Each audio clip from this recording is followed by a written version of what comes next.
తాకట్లో ఉన్న మీ బంగారాన్ని విడిపించి ఆ రోజు ఆన్లైన్ రేటుకి కొంటాం. Sharma gold company.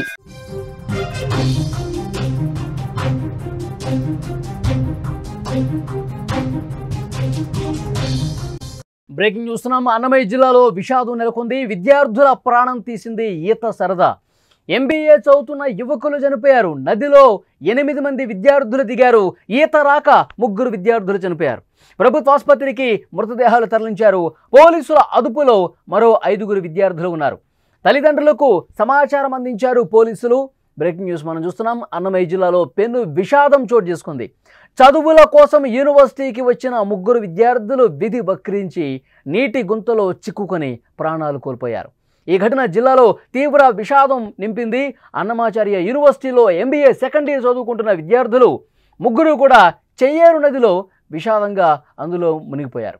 రాజంపేట మండలం గాలివారిపల్లెకు చెందిన దిలీప్ మణికుమార్, కడప జిల్లాకు చెందిన చంద్రశేఖర్ రెడ్డి, పోరుమామిళ్లకు చెందిన కేశవ గురువారం మధ్యాహ్నం స్నేహితులతో కలిసి నదికి వెళ్లారు.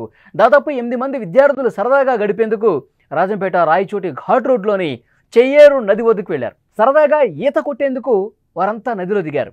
అయితే అప్పటికే నదిలో పెద్ద పెద్ద గుంతలు ఏర్పడ్డాయి.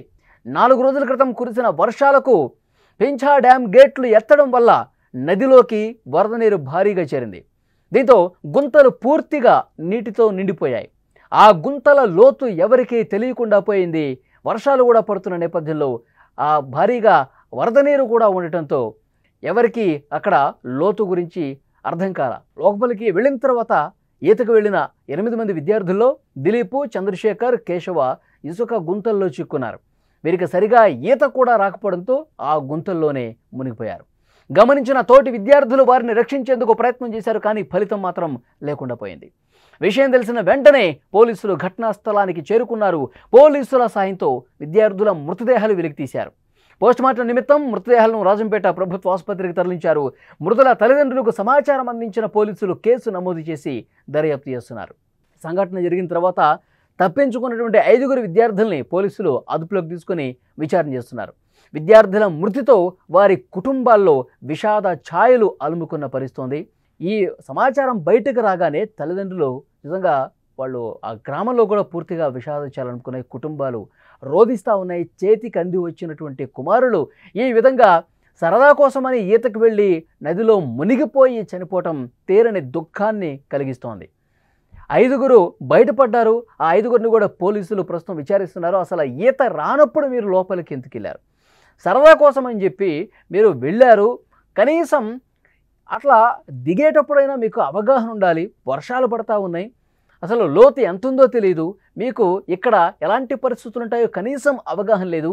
అలా సరదా కోసం అని చెప్పి మీరు దిగి ప్రాణాలు పోగొట్టుకుంటున్నారు. ఇది కరెక్టేనా? అసలు ఏంటి మీరు ఈ విధంగా ఎందుకు ఎప్పుడూ వెళ్లకుండా ఉండేవాళ్ళు ఇప్పుడు ఎందుకు వెళ్లాల్సి వచ్చింది? ఇవన్నీ కూడా పోలీసులు అడుగుతుంటే వాళ్ళు బిక్కముఖం వేసుకొని చూస్తున్నారు. 5 కూడా ప్రాణాలు కాపాడుకున్నారు. అందరూ మునిగిపోయింటే ఇంకా విషాదం పెను విషాదం అయ్యేది. చాలా వాళ్ళ కుటుంబ సభ్యులు తీవ్ర భయాందోళనలో ఉన్నారు. అంటే కుటుంబాలు తమ చేతికి వచ్చినటువంటి కొడుకులను కూడా కోల్పోయేసరికి వాళ్ళకి ఏమీ అర్థం కాని పరిస్థితుంది. తీవ్ర విషాదంలో నెలకొన్నారు. మొత్తం ఆ గ్రామాల్లో ఉన్నటువంటి వాళ్ళు కూడా, ఎందుకంటే ఎప్పుడు చూస్తూ ఉంటారు పిల్లల్ని చదువుకుంటున్నారు, మంచిగా చదువుకుంటున్నారు. వేరే కుటుంబ సభ్యులకు వీళ్ళు పైకి వచ్చి కుటుంబ సభ్యులు ఆనందంగా వీళ్ళ భవిష్యత్తు గడిపితే అవకాశం ఉంటుందని చెప్పి వాళ్ళు భావించారు. కానీ తిరిగి రాని లోకాలకు వెళ్ళిపోయేసరికి వాళ్ళకు కూడా అర్థం కావట్లేదు. మొత్తం అందరూ కూడా విషాదంలో కూరుకుపోయినటువంటి పరిస్థితి ఉంది. ఇంకా అక్కడ ఆ కాలేజీ యాజమాన్యం కావచ్చు, పోలీసులు కావచ్చు, తల్లిదండ్రులు కావచ్చు, అవగాహన కార్యక్రమాలు పెంచాల్సినటువంటి అవసరం ఉంది. నిజంగా వీళ్ళందరూ సరదా కోసం అని చెప్పి వెళ్తారు, కానీ ఈ విధంగా ప్రాణాలు పోగొట్టుకుంటే దానికి అసలు ఎవరు బాధ్యత తీసుకుంటారు? అందుకే పాఠశాలల్లో కావచ్చు, కాలేజీల్లో కావచ్చు, ఫ్యామిలీ మెంబర్స్ కావచ్చు, వీళ్ళకి ఒక అవగాహన కార్యక్రమాలు ఏర్పాటు చేయాల్సిన అవసరం ఉందని చెప్పి అధికార యంత్రాంగం ప్రస్తుతం భావిస్తోంది.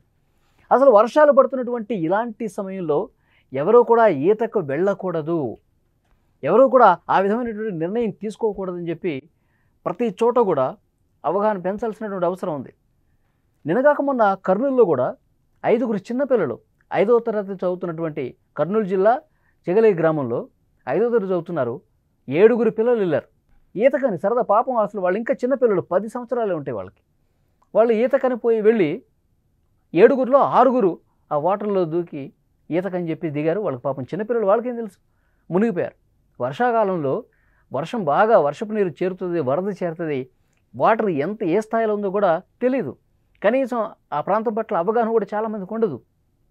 ఈ విధంగా వాటర్లో దిగి ఈ వర్షాకాలంలోనే చాలామంది ప్రాణాలు పోగొట్టుకుంటున్న పరిస్థితి ఉంది. సో అందుకే అధికార యంత్రాంగం కూడా దీన్ని కొంచెం సీరియస్గా తీసుకుంది. వరుస ఘటనలు జరుగుతున్న నేపథ్యంలో అధికారులు ఎక్కడికక్కడ స్కూల్స్లో కావచ్చు, కాలేజీల్లో కావచ్చు, ఇటు కుటుంబ సభ్యులతో కావచ్చు ఇంటరాక్ట్ అవుతూ ఉన్నారు, కౌన్సిలింగ్ ఇస్తూ ఉన్నారు, జాగ్రత్తలు చెప్తున్నటువంటి పరిస్థితి కనిపిస్తుంది. ఇక్కడ జరిగిన అన్నమయ్య జిల్లాలో జరిగిన ఘటన మాత్రం నిజంగా పెను విషాదం అని చెప్పాలి. అంది వచ్చిన కొడుకులు ఈ విధంగా ఒక్కసారిగా వాళ్ళు కాలం చేయటం, తిరిగి రాని లోకాలకు వెళ్ళిపోవడం అనేది బాధ కలిగించే విషయం.